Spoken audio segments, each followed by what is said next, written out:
Hello, listeners from close and far. My name is Scotty O'Shea. I am one of your hosts of the Diving Deep podcast. Here today, once again, with John Bird. John, how's it going?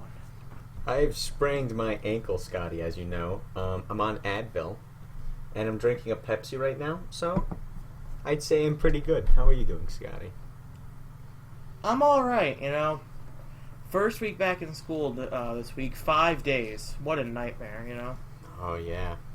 This is also our first time recording actually on a Saturday in a long time. But we're back today talking about Captain America Civil War, the ultimate conclusion of Chris Evans' trilogy as Captain America. John, what do you think about this movie? What do I think about this movie, Scotty? I think I liked it. However, my one complaint is, and this is my legitimately only complaint, is I guess it felt more like an Avengers movie than a Captain America's movie, and I feel like that was a little dirty, but at the same time, it wasn't a bad movie by any means. Yeah, that is definitely a complaint, though the plot does revolve around, Steve and Bucky's relationship. So it is still a Captain America movie, but, they tried to fit in a little too much. I personally think that Peter Parker's introduction should have been in Homecoming. I don't think they should have shoved him in here, even though it's a kind of a trade-off, because I believe this is the best interpretation of Peter in the MCU. Anyone who knows me knows, or I love Homecoming, but I'm really not a fan of Far From Home, and I think this movie just nails the character of Spider-Man. Mm-hmm. Arguably the best live-action interpretation of the character. Yes. And if I'm being honest, because John Watts, the director of Tom Holland's Spider-Man movies, he's going on to do the Fantastic Four movies from the MCU. So I wouldn't be opposed if the Russo brothers came and did Spider-Man 4. Mm-hmm. But I don't know. I really like Spider-Man in this movie, but even though I think they should not have introduced him here, potentially. I see. There's a lawnmower going on outside. Can you hear it? I hear it. I definitely do. It is extremely loud. It's alright. My neighbors, people. Don't worry, John's I'll throw neighbors. eggs in their gutter later tonight. Whoa. But back to Spider-Man, I want to say, this actually has my favorite line from the character in any movie, which just adds to why I think he's so great in this movie. And it's the slightest Uncle Ben reference, because Uncle Ben has not been mentioned at all in the MCU, and that's one of the reasons I dislike the movies, at least partially, because they try to replace Uncle Ben with Tony Stark, and that is this 2 thumbs down. I'm currently doing that motion. So when they say in this movie, when you can do the things that I can, but you don't, and then the bad things happen, they happen because of you. I mean, I just got goosebumps saying that. I still think it's the best line of dialogue to come from Peter Parker in the MCU, and wish we got more. And I really hope that they explore what happened to Uncle Ben in No Way Home. I feel like they won't, but man, I think it's just going to be such a missed opportunity if we just never find out what happened to him in this universe, because in Far From Home, Peter takes his briefcase on vacation with him, and then it gets blown up, and Aunt May just laughs it off. So, yeah, it's weird. It's definitely strange. So, out of 100, what do you think about this one? I think of this. I really like the plot, I guess, a lot. I like how Zemo kind of tears them apart, and the end scene is just heartbreaking, I think, to me. Mm-hmm. Or I guess the final fight. But I'd say good. It's I don't know, 90 to 85. Yeah, I think I gave The Winter Soldier a 98. I think, and this is my second favorite MCU movie, with The Winter Soldier being first. So I'll give this a 96. Nice. I really love this movie. It remains one of my favorite theater experiences. Like, I remember seeing it in the theater, and I knew Spider-Man was going to be in it, but I thought it was just going to be, like, a little cameo. So then when it goes to Queens, you know, little 11-year-old me was in the theater, like, so excited.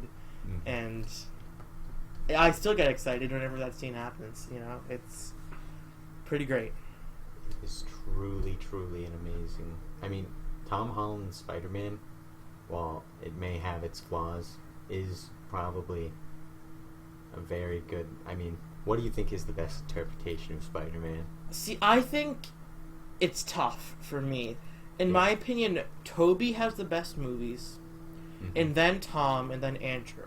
But I think Andrew Garfield is the best Spider-Man, and then Tom Holland, and then Tobey Maguire is the worst Spider-Man. But I think Tom Holland is the best Peter Parker, and then Tobey Maguire, and then Andrew Garfield. It's like they each have a win, and they each have a loss. So... it's tough for me. Yeah, I feel the same way. Where, because, like, you know, Andrew Garfield, I feel like his movies kind of got did dirty a little bit. Oh, yeah, Sony was meddling. You can tell. And Sam Raimi, I mean, the man is...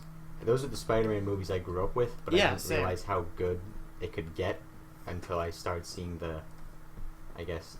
Tom Holland being Spider-Man and things like that. I'm just still disappointed we have not got a web-swinging scene like the Amazing Spider-Man 2. Say whatever you want about the movie, I don't think it's all that great, but the web-slinging scenes in that movie are next level, and the Tom Holland movies are such a step down from that, and it just makes me think, like, what happened? I don't know.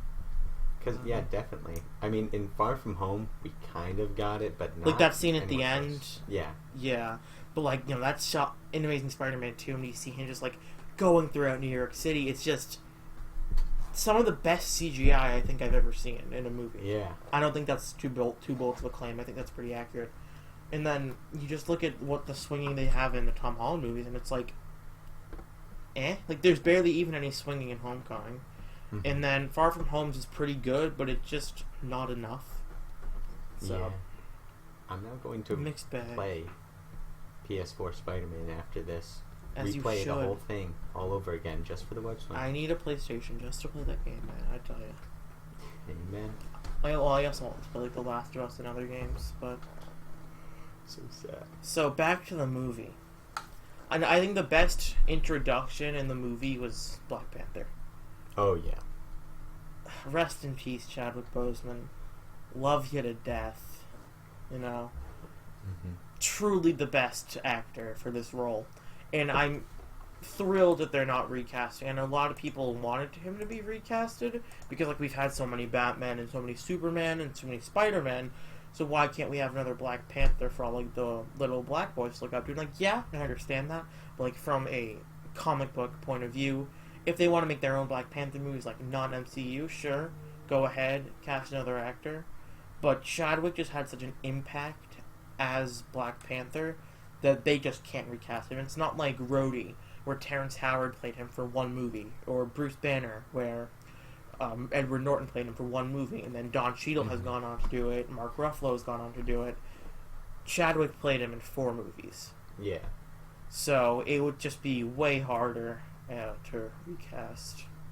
I definitely agree with that, because, I mean, I've watched a bunch of other of his, like, movies now, and I didn't know him that well when he came into the MCU, but I'd say before he died, that's when I really started to, like, I guess, see that he was this great actor, and I was excited to see him in more things, and then, sadly, he passed away, so... That's still, like, the most vivid memory I have of last summer, is I was sitting in my desk chair, I just got out of the shower, and I saw it, and I was like, no way that's real, man. And then I Googled him, and everyone put it out, and then his social media put it out, and I was just broken. It was heartbreaking to the highest degree, you know? Mm-hmm. And then I watched Black Panther that same night, and I just sat back, stunned. Because I had never really come to appreciate how great the movie is.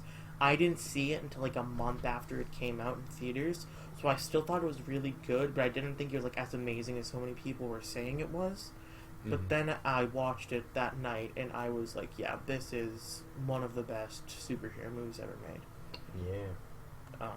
It's beautiful. I'm so excited for Black Panther 2, even though he won't be there. I really trust Ryan Coogler. I think he's going to do a great job. I just hope they don't... I hope we don't get a new Black Panther. I don't want them to make his sister the Black Panther. I don't want it to be anybody. I want them to continue to explore Wakanda, like, through his legacy. I think that's the best way to go about it. Mm-hmm. I agree.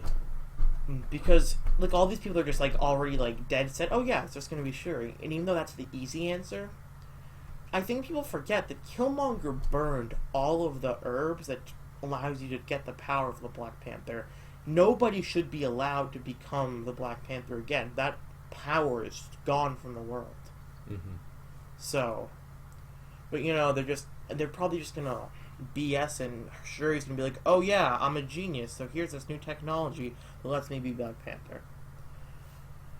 So, I don't know, it's definitely a very slippery slope, if you know what I mean. Mm-hmm. But in my opinion, I think the best way to go about continuing the story of the Black Panther is through the story of Wakanda. I agree. Seems very nice. Did you hit your desk? Then? Then? Kind of. Yeah, because I heard a boom. But yeah, I feel like we've done a lot of discussing the legacy of these characters and not really discussing the movie. So take it away. Alrighty. So, Zemo. First time we get to see this man. Pretty heartbroken. We don't know that he's a rich baron who dances. We just know him as a villain now. Yeah, the dance. And I think how, like, his villain, like, it's hard.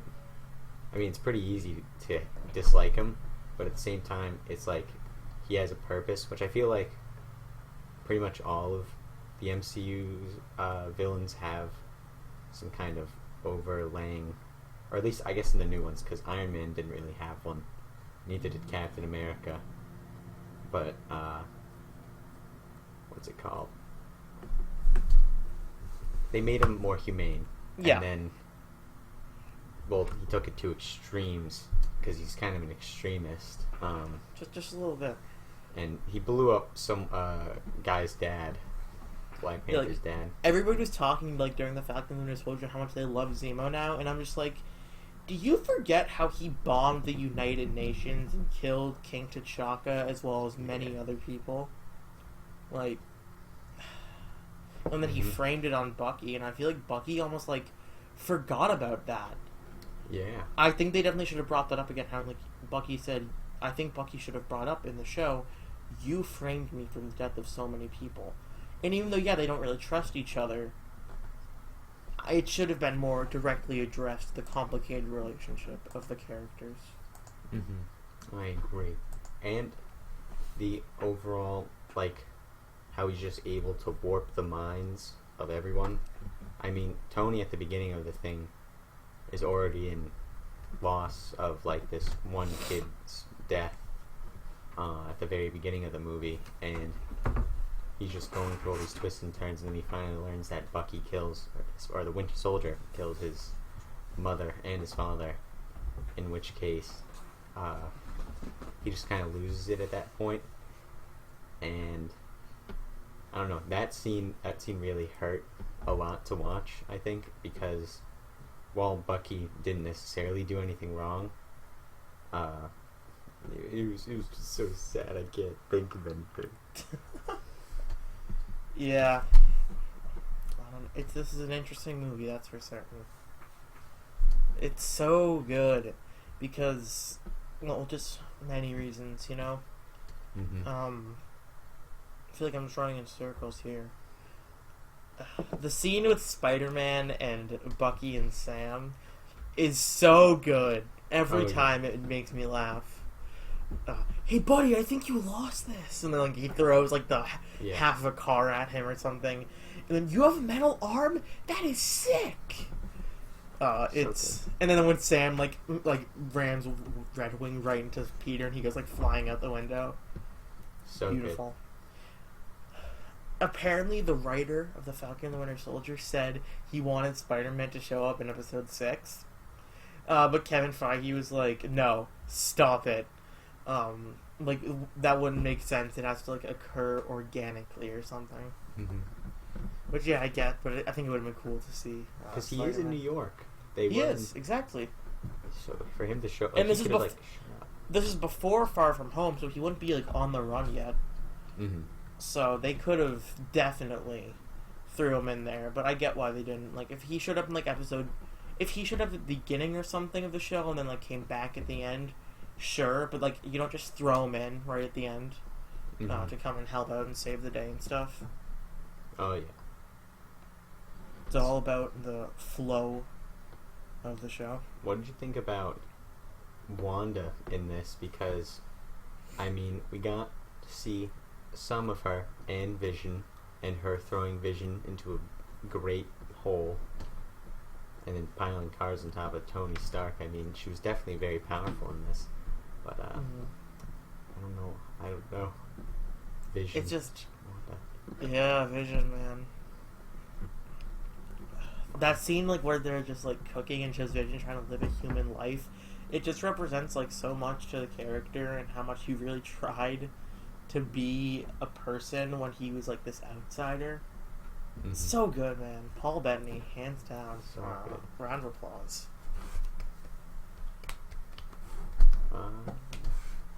And then the scene in the raft, I think the next time we see the raft, it's not just going to be Zemo there. It's going to be like a ton of other Marvel villains. Mm-hmm. And that's going to be like the formation of the Thunderbolts, who's essentially like Marvel's Suicide Squad. I don't like reducing it down to that, but that's pretty much what it is.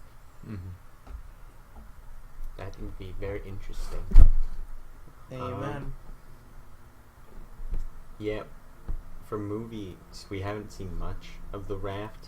Whereas in like a lot of other things, like the raft is the raft. Yeah, it's pretty much like the main prison for like everything. Yeah, it's very, very, very, very, very interesting. Isn't there a Captain America 4? Sorry, I just saw something on Twitter. Yeah, with Sam and Bucky. So speaking of that. The Falcon and the Winter Soldier finale. Spoilers, if you have not watched, please go watch it. Mm-hmm. Man. It's beautiful. Simply put, it is beautiful. Indeed. Yeah, it was just amazing, you know? Yeah, I was definitely confused at John Walker. Well, because it's like not bad, but he's not good. He's like an anti. Well, yeah, that's like, I feel people say that he was redeemed too quickly, but no, he wasn't. He was not redeemed. He is a he's a good person who, or no, I don't know if he's a good person, but he's always trying to do the right thing. Mm-hmm. But he's just very like ill-tempered, and he's got it's clear he has some sort of PTSD from being in the military, because what he says to Lamar in episode 4, 3 medals of honor to never forget the worst day of my life. Mm-hmm. And he's just such an interesting character. And I think he's going to end up going down as like one of the MCU greats. I really do. Wyatt Russell was phenomenal. I just can't wait for Captain America 4. Because I assume that's the next time we're going to see him, Sam, Bucky, Zemo, Sharon. Oh, what did you think of Sharon Carter, the power broker twist? Easy money. It was so obvious that Sharon was the power broker, but yeah, and that's another thing. I see people saying it doesn't make sense. That's not who the Carters are, and I'm like, did you pay attention to the show? For 8 years, everybody just forgot she existed. Though she helped Steve, Bucky, and Sam, and after that, they forgot about her. She was declared an enemy of the state. The country turned its back on her, so she turned her back on the country. And then she had to live for herself, so she did whatever she had to. And people are like, why would she work against the government? Because the government screwed her, and nobody, not Steve, not Sam or Bucky or anyone who knew her, bothered to check up on her for 8 years. Yeah. You know, because this is 2024, and Civil War is 2016. Yeah, Civil War is 2016, Falcon Winter Soldier is 2024. So, are you messing with something on your desk? Yeah. Yeah, I hear it on the mic. Dang it. Dang it. And then when Zemo's butler blew up the last of the Flag Smashers, that's what they're called. That was great. I saw a thing on Twitter. It was the devil works hard, but Zemo works harder. Amen. Like he's always got something ready, you know. Mm-hmm. That's why he's smart, Baron. The Baron Also, of Zemo. I loved every minute of Falcon and the Winter Soldier, and my one complaint is this: we need more, and we are getting more. So no Captain complaints. America 4, baby. Yeah, and I loved the end and how the title card switched to Captain America in the Winter Soldier. So good. So good. Yeah, beautiful finale. Yeah, it should have been Captain America and the White Wolf. That pisses me off. The whole point of Bucky's arc in the show is to show how much he does not want to be the Winter Soldier, and how hard he's trying to stay away from who he was in that life. And then they change Sam's name, but they don't do anything to him. That kind of made me a little upset when I watched it. I was like, what? Like, why would they not do anything? It's like the people, and I saw a thing. Malcolm Spellman, the writer, said that was definitely a thing. They wanted to. That was like an alternate ending card that it said Captain America and the White Wolf, but for some reason they just nope. We need this suit. Oh, where is it? We need this one. Is it the White Wolf suit? Yeah, or well, something like it at least. We need something like it. I'd have to agree. Because like the whatever her name is can make it for him and have like wolf teeth around him. Mm-hmm. I think that would look really But good. no, the thing is, the White Wolf in the comics is like T'Challa's half brother. Your mic just like went super quiet there. Probably because there's like 10,000 different things going on now. Okay. Yeah. It's interesting. I don't know. I feel like he's just gonna be like Bucky Barnes from now on. I don't think he's not gonna be the Winter Soldier. That's for certain. And I don't know how much people are gonna call him White Wolf. So I don't know, man. And I don't really know what else they're gonna do with him, because there's no like plan, it seems, like a greater team up, at least for a while. So he'll show up in Captain America 4, and same with Sam, but where are they going to go after that? Probably Captain America's 5 and 6, but those will happen when they happen. You know, there's nothing set in stone right now. Or John Bird's idea, right? We have Captain America 4. Tesseract drops out of nowhere, alright? Halfway through the battle. The Tesseract is destroyed. Oh, forget about this. This is all. No, continue. Yeah. Oh yeah. So, Tesseract drops out of the sky. Bucky, not realizing what it is, picks it up and says something funny about a cube. Then he gets teleported. Alright, we don't know where. Then, all of a sudden, at the end of the movie, cutscene, Bucky wakes up, he's confused, then all of a sudden you hear Bradley Cooper's voice, and it's Rocket and Groot, and then cuts the title card, tree, raccoon, wolf, human. I'll get that. Exactly. Yeah. TV show. I thought you were gonna say Bucky picks it up and it takes him to Vormir, where he sees the Red Skull. Because when the Red Skull picked it up, it took him there. So I thought that's where you're going. But yeah, very interesting John Bird theory. I like it. Thank you. Mm-hmm. Bucky in space. Yeah. Interesting twist. They revive Tony Stark. Tony Stark comes back. Don't even wakes say up to that. see Don't Hugh say Jackman. that. Hugh Jackman says to him, "We need to go find." I don't know. No, Hugh Jackman is not coming back. People are still dead set that he is. Like, how many times has he said, "I am done with Wolverine"? And apparently, Kevin Feige reached out to Patrick Stewart and Hugh Jackman and said, "Listen, if you want to come back, that's cool. I'm down to do that." And both of them said, "No, Logan was a great ending, so I think we'll pass." Exactly. Like, I could maybe see Hugh Jackman showing up for like a cameo in Deadpool 3, Okay. but nothing more than that. He's not going to be like the Wolverine. Mm-hmm. Like, yeah, like Hugh Jackman plays like Hugh Jackman plays Hugh Jackman or something. In Deadpool 3, and Deadpool's like, "Hey, Logan, who?" Like with the Australian accent. "I'm Hugh Jackman, mate." "Oh, sorry, Mr. Jackman." Good stuff. That would be good. I'd like that.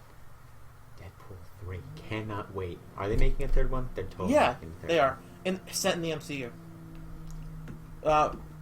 Ryan Reynolds is like writing the script like now, like with Kevin Feige and stuff. I love Ryan Reynolds so much. He's so funny. Such a good man. I still haven't seen the Deadpool movies. You got good stuff. But back to good ones. Back to Civil War. The movie's got consequences. That's a rare thing in MCU movies. You know, as much as I love this universe, I do have a ton of issues with it. Probably more than most people because I'm a comic book reader. But that's beside the point. The movies tend to not have consequences. Yeah. And this has consequences. Half of them are criminals. Rhodey's legs are destroyed. Yeah. You know, things happen. Consequences. Things happen. I think that when you put this movie all together, what do you get?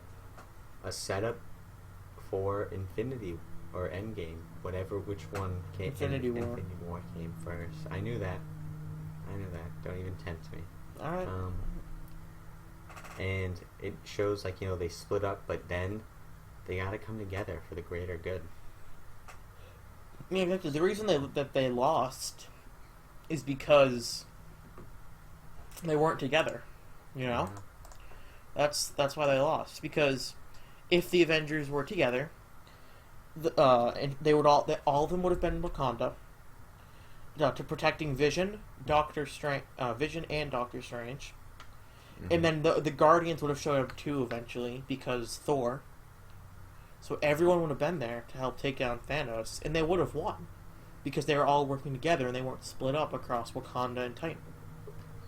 Yeah, I also find something strange that Nick Fury sees alien land on planet and his first instinct is to not immediately call Captain Marvel. I don't know, man. Yeah. Wait. Are we talking about the Avengers? Yeah, like in Infinity War, he sees big aliens landing, and he's like, "Uh-oh, these are big bad guys," and then. Well, we know that he has faith in the Avengers, and I think in the movie she says for emergencies only, and I think that's probably why. Remember in Avengers 1. The council, he's pleading with them, don't you dare nuke New York City, they've got this. And I think the reason he didn't call them in call Captain Marvel in, is because of the faith he had in the Avengers. And I think he was starting to lose that faith when he was pleading with them, with the council, but he still won. Mm-hmm. The Avengers took it all. Avengers. Assemble. Great. Also, can we talk about how Nick Fury, I'm still very confused on this man. Who is he? What is he? What do you mean? Because, in the beginning, it seems like he's part of the good guys. And he does seem to be part of the good guys. But who's this, board of director people he's working for? And the U.S. government? But the government's But that was the Avengers. Before he found out that S.H.I.E.L.D. was Hydra, and then U.S. government bad, essentially. Oh, I see now. Because all the Captain America movies do a really good job, I think, at like framing the U.S. government and showing its problems. Because the first movie, they try to turn their greatest weapon into winning the war. They try to turn him into a propaganda machine. Mm-hmm. Winter Soldier is about corruption and how S.H.I.E.L.D. is Hydra. And then Civil War is about what happens when the government makes stupid laws and how people push back. And there are always going to be people who say, oh, the government did it, so that means it has to be right, it has to be true. But when people speak up, that means that there's something messed up. Yeah, there's the rare example of when people speak up and it's stupid. Example is January 6th at the United States Capitol. Because, a group of incels raided the Capitol after being told to do so by the president because he refused to accept that he lost. But that's beside the point. Amen. 90% of the time, when the people speak out, it's because the government messed up and they're refusing to do something about it. And I think that's what this movie portrays through the teams. And how people say Steve acts out of character in this movie. No, he doesn't. The whole point of his whole, what he has learned in the first two Captain America movies is don't trust the government. And then the government's trying to tell him, you need to follow every single thing we say, or you're not going to be allowed to be Captain America anymore. So why wouldn't he push back against that? Yeah. I digress. MCU stands are stupid, Mm-hmm. I agree with that. Mm.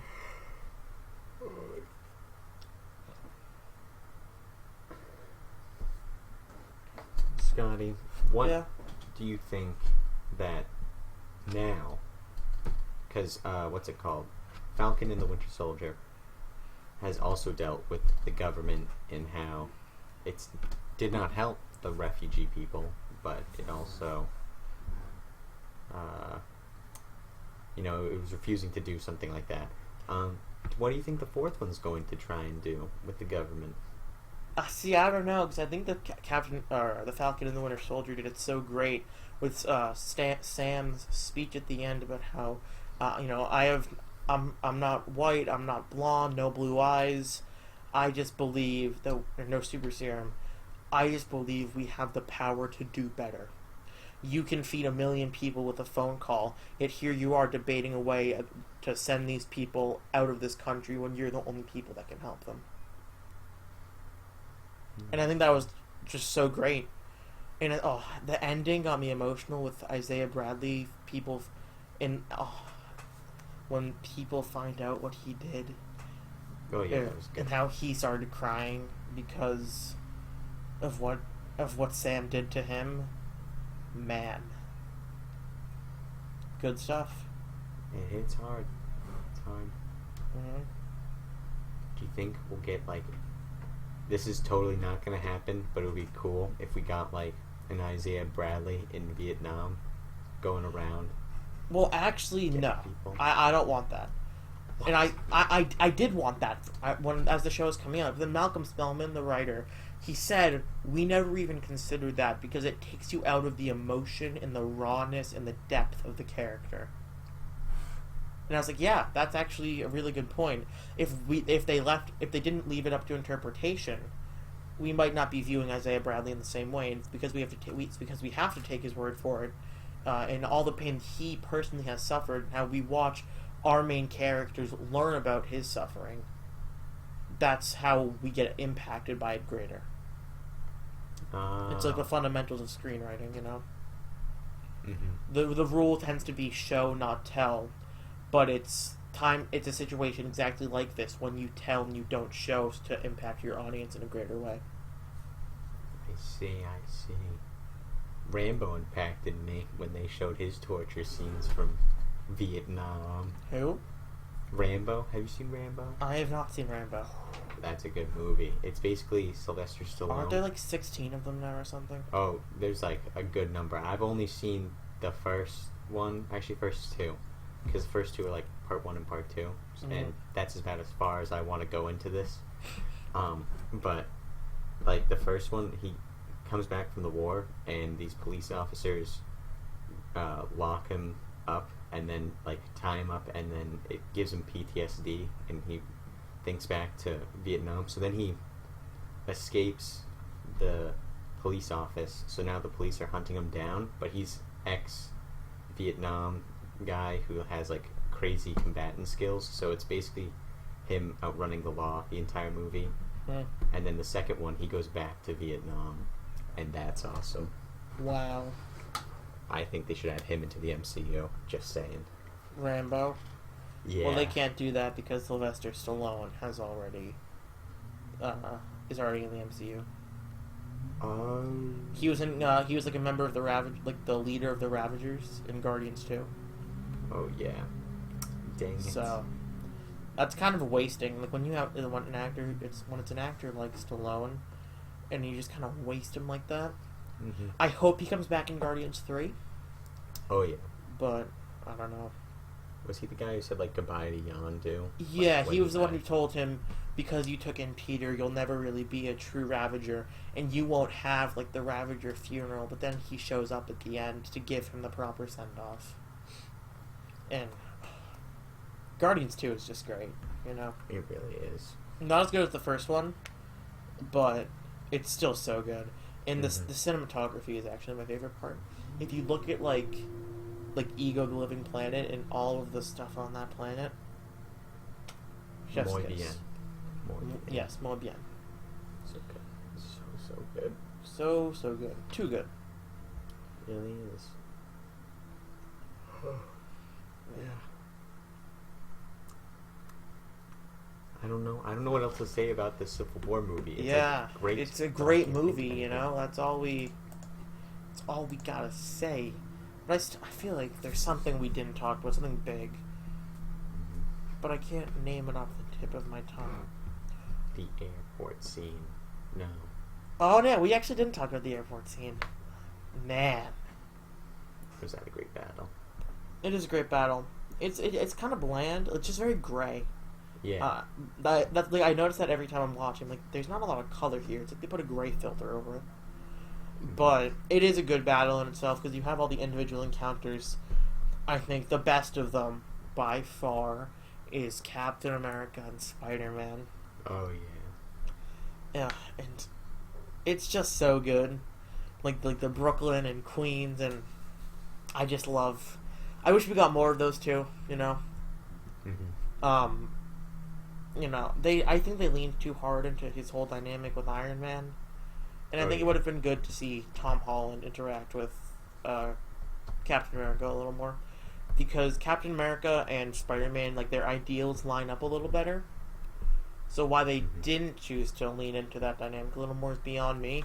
Because if we go back to that line that I talked about at the beginning, like what Peter says, when you can do the things that I can, but you don't, and then the bad things happen, they happen because of you. Obviously, that's first and foremost a reference to Uncle Ben.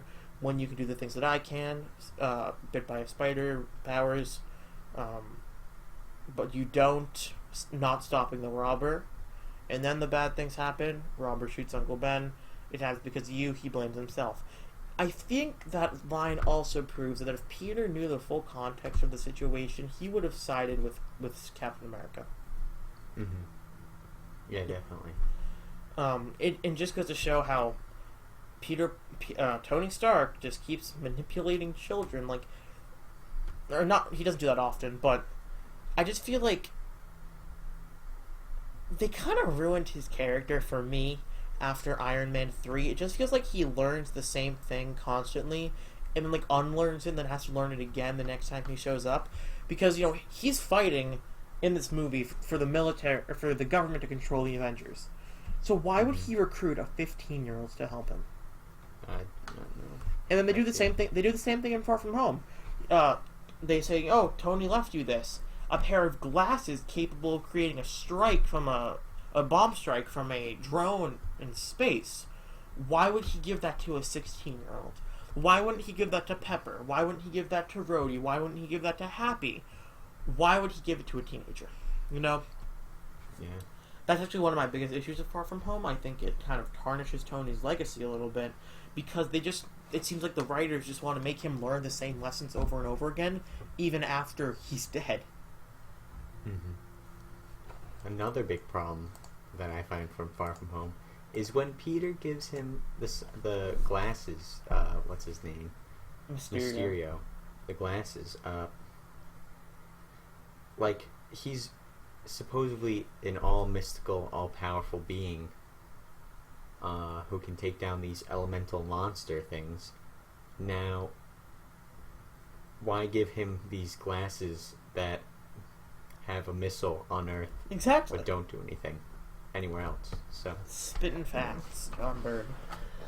Doesn't make much sense. Sorry. Doesn't make much sense, you know.